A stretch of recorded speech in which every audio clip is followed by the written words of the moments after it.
The World Health Organization announcement that aspartame may cause cancer puts at least a caution sign on something that until now had a green light. Aspartame long presented as a healthy alternative to sugar. It is in a wide array of products and avoiding it isn't easy. So where does that leave those of us concerned about healthy choices? Let's turn to Dr. Allan Grill, Chief of Family Medicine at Ontario's Markham Stouffville Hospital. Welcome to the program. Thanks so much for having me. I can sense a lot of frustration on the part of a lot of people. So on their behalf, doctor, let me ask for your advice. Should we be avoiding aspartame? So I don't want the audience to panic. I don't think that they have to go and remove all aspartame-containing products from their kitchen today. You know, there was a recent report released that a committee of the World Health Organization might declare aspartame as having a possible association with cancer. And there was a study out of France, an observational study, that showed that people that consume aspartame have a higher risk of getting cancer than those that don't.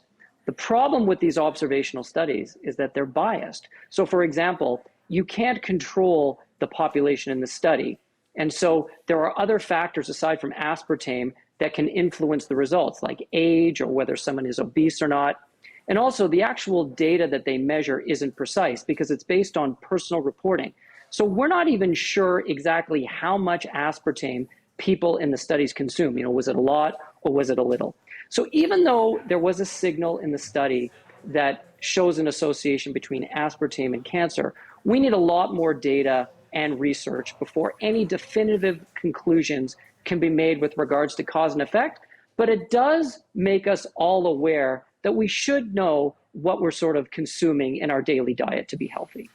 I mean, a lot of people will just see a headline or maybe a text on their phone, and even though it's possible carcinogen, they just see the word aspartame and the word carcinogen, and you know, those are scary words to see side by side. So that's why we're having this longer conversation. What are the main takeaways? So, you know, for starters, I would say Health Canada has approved aspartame for daily consumption. And you have to consume a lot of it every day in order to reach the acceptable daily intake level, or at least go past it. And, you know, putting aside the cancer risk, what is aspartame? It's an artificial sweetener that we add to food and drink. And when we hear the term sweetener, it's not exactly the healthiest term. So it's a good reminder that we should all be focusing on a healthy diet. And we should be sort of maximizing, you know, plant-based natural foods like fruits and vegetables and seeds. We should minimize the consumption of processed foods. And we should try and make the best effort to make things from scratch, you know, especially those desserts that you like cakes and cookies, because not only does it avoid unnecessary additives and preservatives, but it gives your family sort of a social event where you can all get together and make things that you like that are healthier.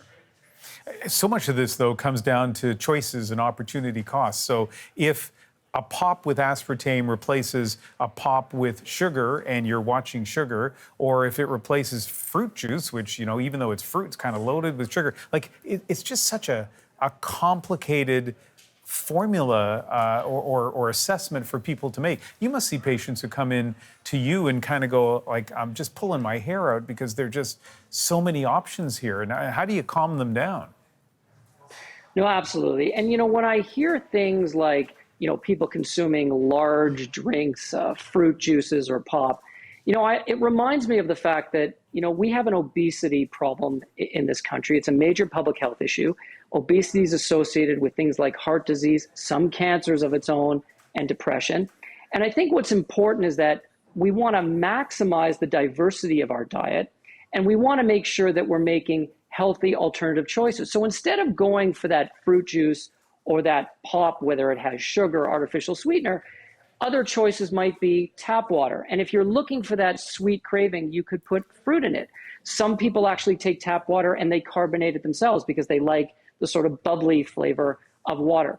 So I just think that, you know, if we make those healthy choices and we use things in moderation, it's probably going to be better for everybody when we look at our population as a whole.